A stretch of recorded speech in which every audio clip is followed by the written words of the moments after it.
Hi, I'm Leanne from Global Media Networks with the market summary today. Today's market activity was lackluster and continued to remain flat. Colombo All-Share Price Index dropped 9.11 points to close at 5,842.83, dipped 0.16%, whilst the Lanka Price Index remains unchanged.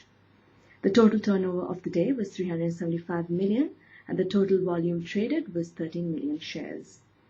HDFC Bank, Bukit Dara, Ceylon Theatre, Union Chemicals Lanka, and Celico Insurance were among the gainers. J.L. Morrison's Capital Development and Investment Company, Carson's Cumberbatch, Seagrave Village Hotels, and Commercial Development Company were among the losers. The top traded counters of the day were John Keel's Holdings, Swarna Mahal Financial Services, and United Motors Lanka. The market tends to remain flat due to the holiday season. The turnover of 375 million shows that people were inactive. We also do not expect much of a movement in the coming weeks due to the upcoming holidays for the Christmas and New Year. Analysts believe the market will actually be reactivated only by January 2012.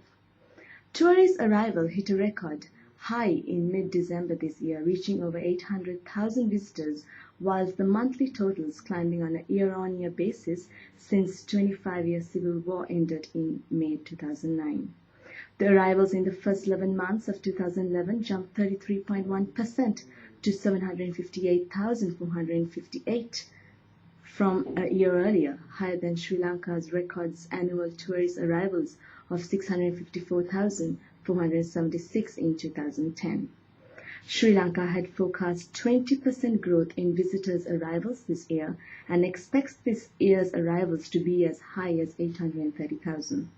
As we can see, there has been a tremendous growth in the arrivals of tourists in the country, and it will in turn have a positive impact on the shares in the leisure sector.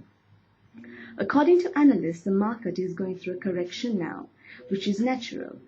After becoming the world's second best performing market in 2009, Colombo Stock Exchange emerged as the best performing global stock market, providing a return of 96% for the year 2010.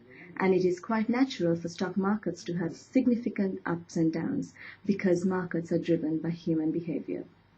It is heard from the industry that the Securities and Exchange Commission continues to undertake surveillance of market transactions, conducts investigations into any suspicious transactions in order to ensure the creation and maintenance of a fair, efficient, and an orderly market. On the other hand, brokers and investors are likely to miss festive cheer, as the Securities and Exchange Commission yesterday felt it wiser to require more time to agree on the lifting of the price band and relaxing credit rules. The commissioners of the Securities and Exchange Commission held their first meeting under the new chairmanship of Tilak Karunaratne, but after a thorough deliberation decided to defer a final decision on broker recommendations to their next engagement, which is likely to be in the coming year. And moving on to more business news, Explore Lanka Holdings has now acquired 50% of Norfolk Foods Private Limited with controlling interest for a consideration of 300 million rupees.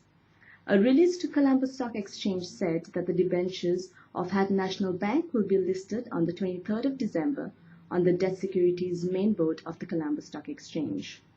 Recently, the Colombo Stock Exchange revised Lanka Index, the index of liquid stocks, adding 7 new companies, including 4 financial sector firms, whilst Dialog Asiata, one of the largest capitalized stocks in the Colombo Stock Exchange, was dropped from the index.